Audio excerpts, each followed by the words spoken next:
It's 5 o'clock on Derby Day, Saturday, May 5th, and the longest day of the year for some of us, because the post time for the Derby, I think, is 6:50, and it's just been a waiting game all day. You know, we just walked him this morning.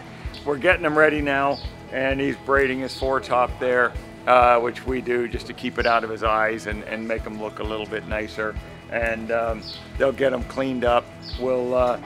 We do a few things. We put some foot freeze in his feet just to help take the sting out. This track is probably going to be a little hard out there. It's rained all day, and it's going to be soft, and they're going to kind of go through to the base a little bit. Then we get them brushed up and cleaned up. We put on some rundown bandages behind to keep him, protect his hind ankles, because on a track like this, they will go down and they can run down or burn the back of their ankles. So we put some bandages on them and put the bridle on.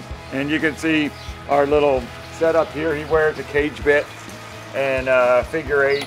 And I make my little list, my little checklist. I like to be a list guy of what time I do everything. I get a little bit nervous on the big days, so I like to have my little checklist that we get everything done. So we're at the just the first foot freeze there and braiding, and then we're going to be brushing them and bandaging them.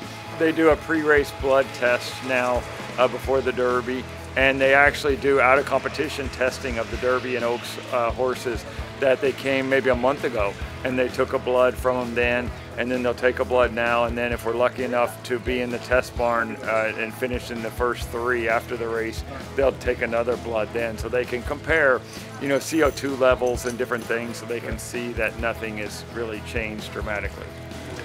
And sign there, please, and your license number.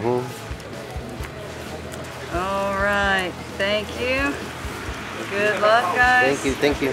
And then it's important to know what time to go over. We go out, and all the horses, all 20 horses, come with their connections to the chute at the track, and we all circle and get an order, and then we'll walk over together. And so there's 20 horses with at least 20 people with each horse, so it gets a bit crazy out there. And the other trainers, everyone tries to kind of play chicken and see who can come out last and go over there, and it just is a little bit silly. This is the most amazing part when you do this walk over, and there's a couple 100,000 people here, you know, and well, if you don't like this, then you're in the wrong business, you know. This is, I watched this happen as I was a kid growing up, you know, and to get to take part in it, it's amazing. Yeah. Woo! We go to the paddock, and it gets, you know, it's a lot of people. It's more people than they've ever seen or been around. There's a lot of noise. There's just a lot of distractions. This particular horse, probably the most relaxed I've ever been at the Derby. This is our 8th Derby runner, and the Medaglia d'Oros are just wonderful horses to be around. They're very calm. They're very smart. They're very mature. There's really nothing that I'm worried about. You know, you just 20 horses, you want to get a clean break and have a good trip, and that's what it comes down to.